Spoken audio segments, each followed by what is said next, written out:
CFP title game prediction for Washington, the number 2 team in the nation, versus Michigan, the number 1 team. They walked into the college football playoff as the number 1 team, and they're going to play the national title game as the number 1 team as well. And we know what Michigan is, right? They pride themselves on defense. It's exactly how they won the game versus Alabama. They did have their offense come around towards the end, but it took them about 55 minutes realistically to get together.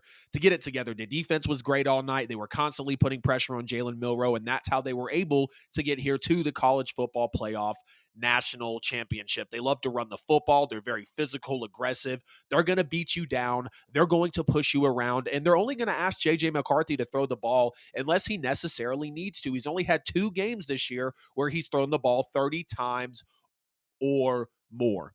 What does that tell you? Michigan doesn't necessarily trust their quarterback to always be that go-to option like we see with some other teams in college football, even in the NFL as well. But it's good when you don't have to depend on your quarterback to do everything. J.J. McCarthy is solid, but he's not going to be a guy to necessarily win you a game or really go out there and make a major play like some of these other guys for this team and around college football do. But they're number 1 in defensive points per game. They're number 2 in defensive yards per game. Now we take a look at Washington. Very pass happy. They are quarterback centric. We know that Michael Penix should have arguably won the Heisman. I hear some people saying that. I'm fine with Jaden Daniels winning it. And personally, I think he was the best player in college football, no doubt about it. Washington's 10th overall in points and yards offensively. They're the number 1 passing offense. No surprise coming into this game. We know what Michael Penix is. We know about Jalen Polk. We know about Romo Dunes. We know about, why am I forgetting some of the other, the other wide receivers' names? Either way, we know they have a deep wide receiver class. Dylan Johnson, even as the running back as well. Very, very good players here for Washington. Very good players for Michigan as well. Whoever wins this intense matchup of these 2 teams is going to be their first ever college football playoff title. And these teams will actually be conference rivals next year. As we know, Washington is going to the Big Ten with Michigan, and this is really going to set the stage for a beginning of a rivalry is now in the same conference. But when you take a look at an efficiency standpoint here between these 2 teams, Michigan ironically matches up well with Washington's offense. Washington averaged 3.12 points per possession. That's number 5 in the nation. Michigan's right behind them at 3.06. So really the same, right? You can crunch these numbers and these decimals, and maybe it does become very apparent for a big game like the national championship. But taking a look at the efficiency in the biggest game of the year for college football definitely matters, and it's going to hold weight. Washington scores points on 50.3% of its offensive possessions. That's number 4 in the nation. Michigan scores on exactly 50%. That's number 6 in the nation. You just heard me talk about Michael Penix and that wide receiver crew. Washington's passing attack is very good. It's the best in the nation. But ironically, and this is where stats can be a little misleading, Michigan's explosive play rate in the passing game, 21.9%, was actually higher than Washington's at 21.4%. Now, that does speak more to volume because we know Michigan's going to beat the hell out of you, run the football, grind it down, and then they might hit you with one over the top. So their success rate is going to be higher when they're having less attempts.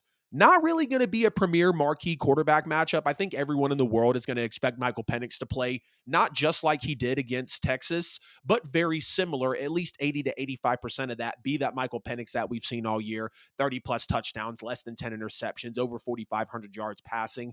He's a left-handed phenom. That's what I've been calling him the whole time. And this game is going to do nothing but raise the draft stock for Michael Penix as well. I like Michael Penix over J.J. McCarthy. I keep on wanting to say Mike McCarthy, but it's by a mile. It isn't hard to see. The eye test doesn't lie to you when it comes down to these 2 guys, and that is no slight at J.J. McCarthy because he's in a completely different system. Jim Harbaugh's been in it for a while, and he knows his defense and his run game with a guy like Blake Corum on defense with a guy, what's that last name? It's kind of Sanristil. Guy's a beast. 5 picks this year, 2 pick sixes, quite a few tackles, some TFLs as well. That type of guy is going to be the one to really take some of that pressure off J.J. McCarthy versus when you have Michael Penix, he's going to be able to really carry things. Michael Penix is going to be the better quarterback in this matchup. I expect him to outplay J.J. McCarthy straight up. Now, if Michigan's defense does come around, we could be in a conversation, weirdly enough, about how J.J. McCarthy outplayed Michael Penix in the national championship game. But if that does happen, it will 100% be due to Michigan's defense. Now we take a look at the coaching matchup. We've got Jim Harbaugh, we've got Kalen DeBoer.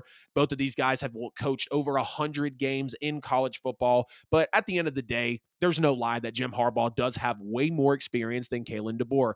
Jim Harbaugh is about to coach his 199th college game of all time.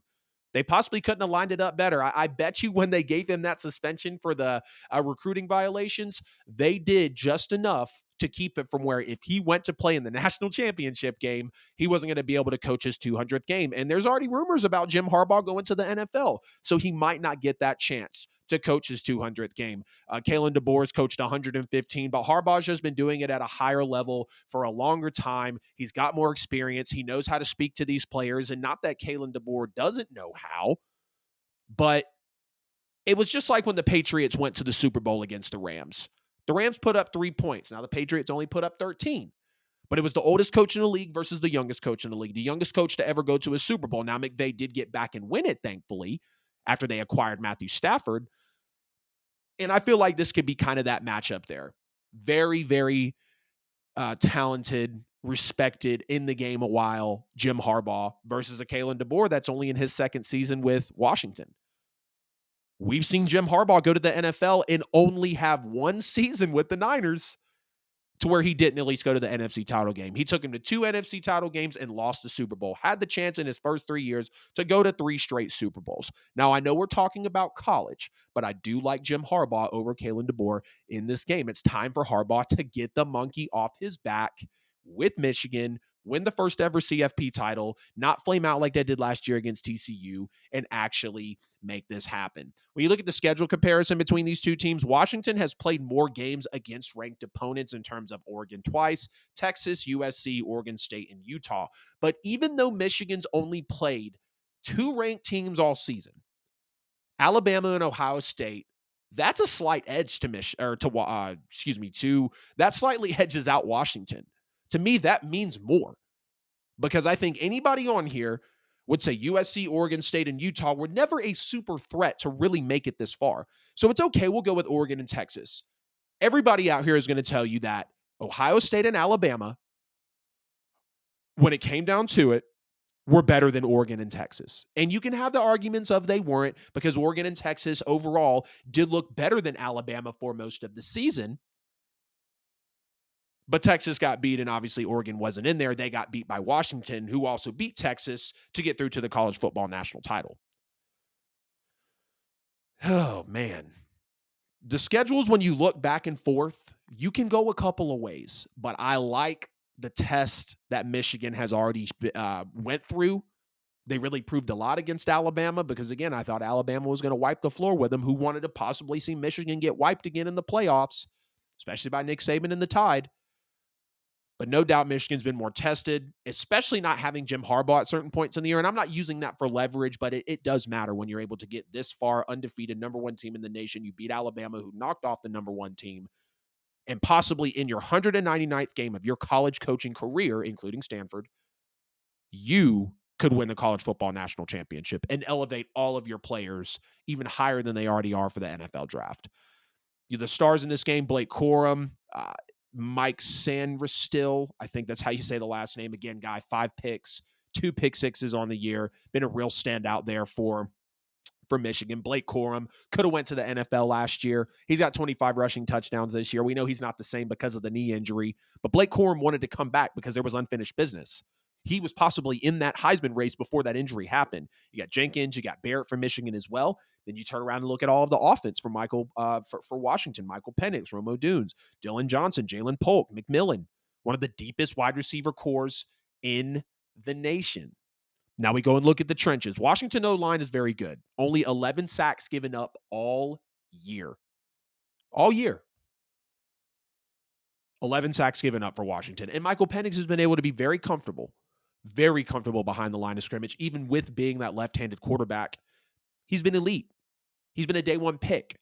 He's franchise quarterback material. He has been on fire in college football, and I'm glad he came over from Indiana. I really am. Now, Michigan could have their way here. We saw they had their way with Alabama, and that's why Jalen Milroe wasn't very comfortable, and that's why Jalen Milroe didn't throw it on the last play of the game, and Nick Saban didn't trust his quarterback because he doesn't have the greatest arm. And Michigan made sure of that as they have a great pass defense. But not only that, they have the trenches on both sides and especially on the defensive line to perturb people on the other end. Michigan's O-line is solid as well, though. Only 19 sacks given up all year.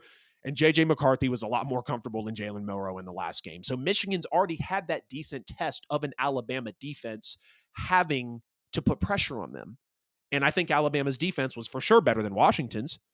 Washington's defense isn't even top 50 in the country when you look at it in yards per game and even in points per game. That's not a knock at Washington, but Michigan is the best defensive team in the country, and it could potentially cause problems for them. Michigan's D-line carried them a lot of that Alabama game. That's really what helped them win. They were able to get after Jalen Milroe. They were able to throw him off his rocker. Michigan wins in the trenches in this game, I think, no question, but they can't make their mistakes on special teams. They're very good with special teams all year, very disciplined. And now, in the biggest game of the year, they have to play very clean, not perfect, not even close to perfect. You just need to play clean football. You just need to play clean football. I'm torn. Whenever I pick games, and I'm going to pick the winner, I always have like two thoughts: who I want to win and who I think will win. And this one's tough for me.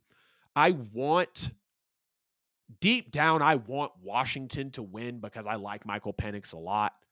And I think his story coming over from Indiana, the way he's been able to play the last couple years in Washington, he's here. He's arrived second in Heisman voting. Arguably should have won the Heisman. We're talking about, doing voting after bowl games, which I wouldn't be mad at. Michael Penix has everything he needs to win this game. But Michigan on a hell of a story. Some close people I know really rooting for Michigan. That's really a part that makes me want to go in on it too. Michigan's defense is crazy. They proved a lot against Alabama. I'm going to take Michigan to win this game because of the coaching experience with Jim Harbaugh and what they proved against Alabama. I feel they've been more tested. I love the offense from Washington. I love Michael Penix. I love that they're here. And he's still going to be a day one pick no matter what. Give me Michigan 24-21 to win the college football playoff national championship. Jim Harbaugh to the Chargers. That's interesting. That's very interesting. I think Chargers fans would be happy. I do think Chargers fans would be happy. If I was a Chargers fan and I got Jim Harbaugh, I'm like, hell yeah, last time this guy was in the league, he had 3 shots to go to the Super Bowl and made it once. Lost to Joe Flacco and the Ravens and Ray Lewis's last year. Winning or losing the championship might determine if Harbaugh stays or goes to the NFL. Yeah, very true. Very true. Yeah, I think if he wins, he'd be like, okay, unfinished business, good. Y'all can't say that I choked out in the CFP anymore. Now I'm going to go back to the league. I was looking up on why Harbaugh actually left the NFL as well, and it wasn't because he didn't have success. Again, 3 NFC title games. He won one of them. Last year in the last season went 8-8. Him and Jim Harbaugh and the Niners, he was kind of beefing with the GM over a power struggle. They ended up separating mutually. They parted ways.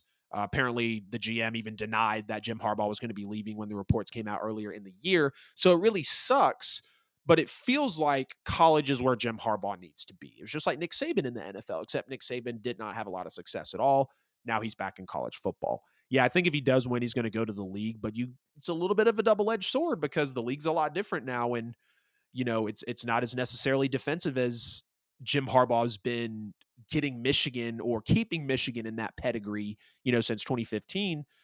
Offense wins championships now in the NFL, not defense. If you are not offensively talented, you will not win a championship in the NFL.